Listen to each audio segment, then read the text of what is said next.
आप राम जी की तुलना कांग्रेस से करें, दुर्भाग्य है। और लोकतंत्र की बात हो रही, राजतंत्र की बात नहीं। अब लोकतंत्र है देश में, कहां आप ले जा रहे हैं युवाओं को? आप युवा है भैया, ना भटकाइए।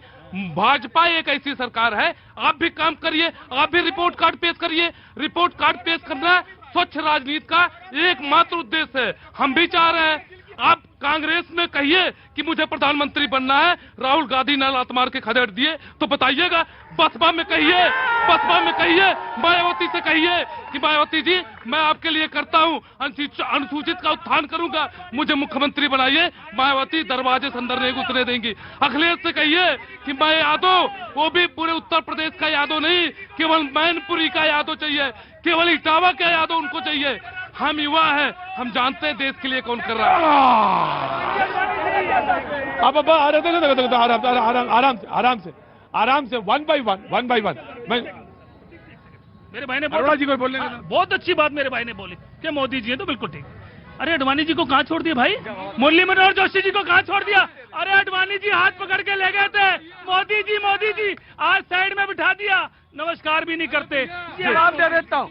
यह अडवाणी जी की बात करते हैं, कांग्रेस और भाजपा में सबसे बड़ी बात बता देता हूँ। 84 में अध्यक्ष थे सबसे बड़े नेता वाजपेयी जी, 2 सीटें वहां जीती, तुरंत भाजपा बैठी, समीक्षा किया, वाजपेयी जी को कहा पीछे जाइए, अडवाणी जी आगे आइए। ये नहीं होता कि राहुल गांधी जी 20 वर्षों से चुनाव हारते रहेंगे लेकिन अध्यक्ष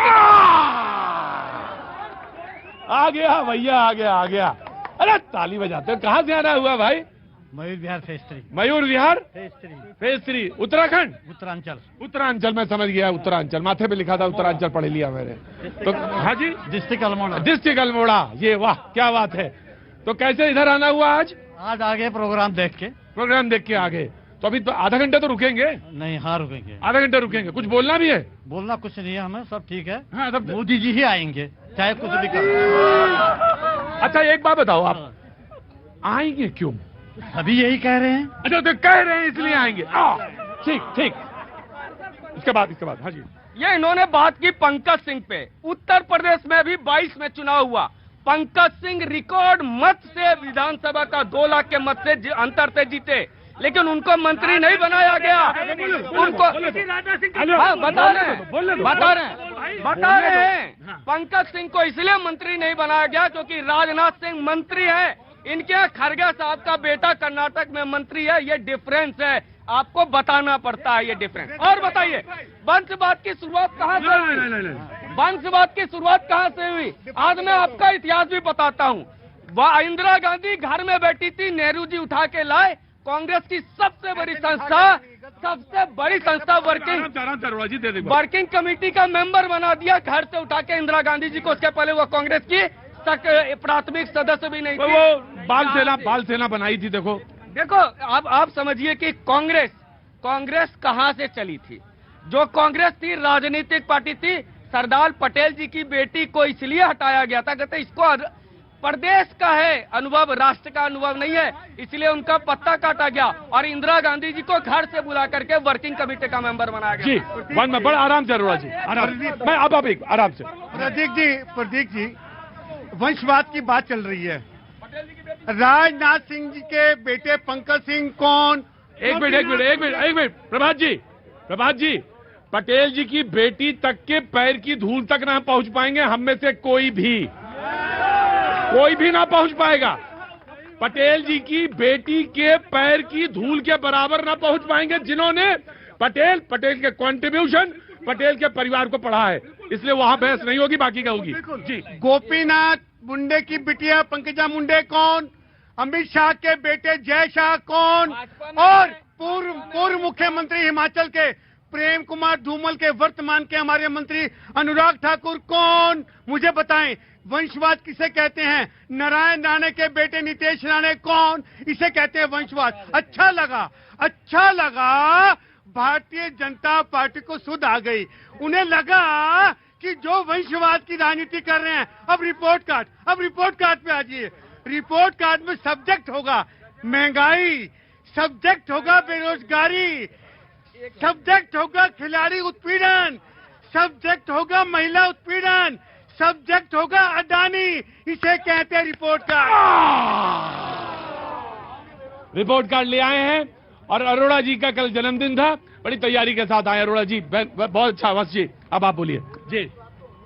मुद्दे पे आ रहे हैं, बेरोजगारी पे आ रहे हैं, बिल्कुल आएंगे, 100% आएंगे जी। देखिए महंगाई पे भी आएंगे, टमाटर पे भी आएंगे जी। भारतीय जनता पार्टी आज हिंदुस्तान को विश्व की 5वीं सबसे बड़ी अर्थव्यवस्था में लाके खड़ी कर दी है। 11.72 करोड़ शौचालय बनाई, 7.5 करोड़ घर का निर्माण हुआ, आयुष्मान कार्ड दिया, वंदे भारत एक्सप्रेस का सौदा किया और ये जाल बिछाया, मेट्रो का जाल बिछाया। आज जब हिंदुस्तान का प्रधानमंत्री विश्व पटल पे जाता है तो सारे नेता हिलने लगते हैं। विश्व के ऐसा कभी किसी को ऐसी इज्जत नहीं बख्शी थी। और जब हिंदुस्तान में आते हैं तो एक बार फिर से बिगुल फूंक देते हैं कि 2024 में 400 पार हम जाके रहेंगे जी। वो हाउडी मोदी में जो बोला था, अब की बार ट्रंप सरकार निपटा दिया। बस साहब बुरा मत मानना इस बात का। और अभी आपके जुबान से, चलिए मैं, वो हो सकता है टंग मिस्टेक हो, लेकिन सच्चाई है वंदे भारत में सौदेबाजी ही हुई है। बिल्कुल आपके जुबान से सही निकला था, नहीं तो एक गाय से टकरा के पूरी इंजन बिखर जाती है। और आपकी रेलवे की व्यवस्था और कवच कैसी थी? अरे कवच कैसा था? कवच कैसा था?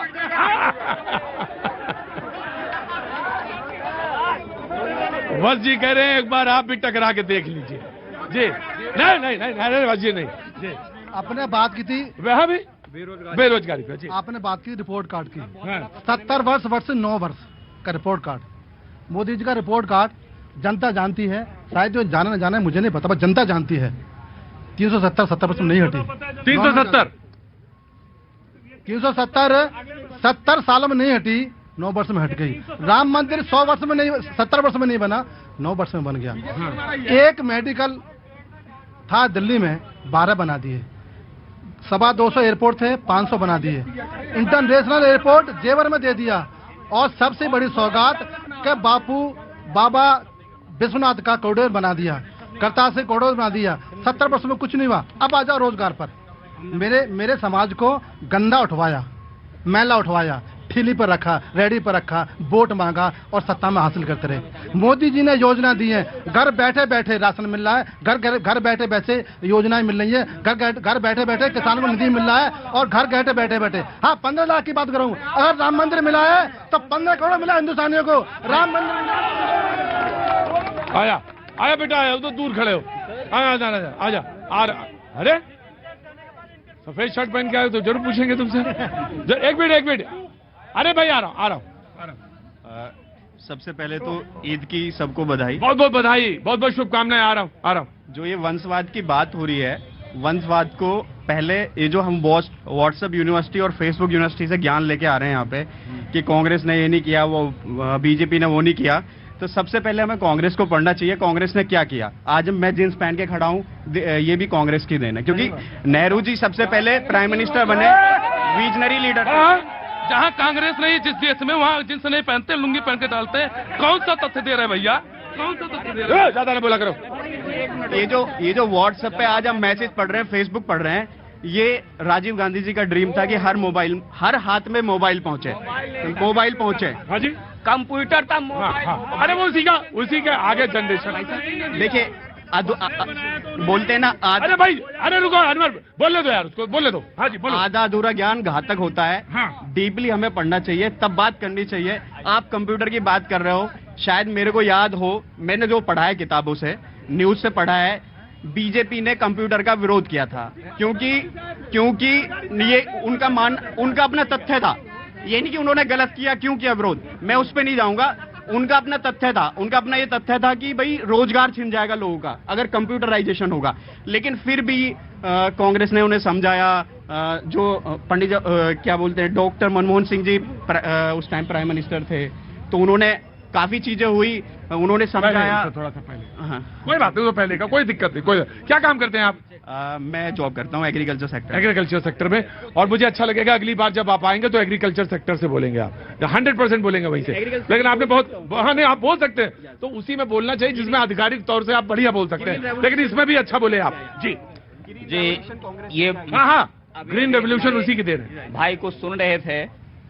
सबसे पहले तो बकरीद की शुभकामनाएं। और सेकंड, जाति पाति का भेद ना माने। ये सभी दल जाति पाति का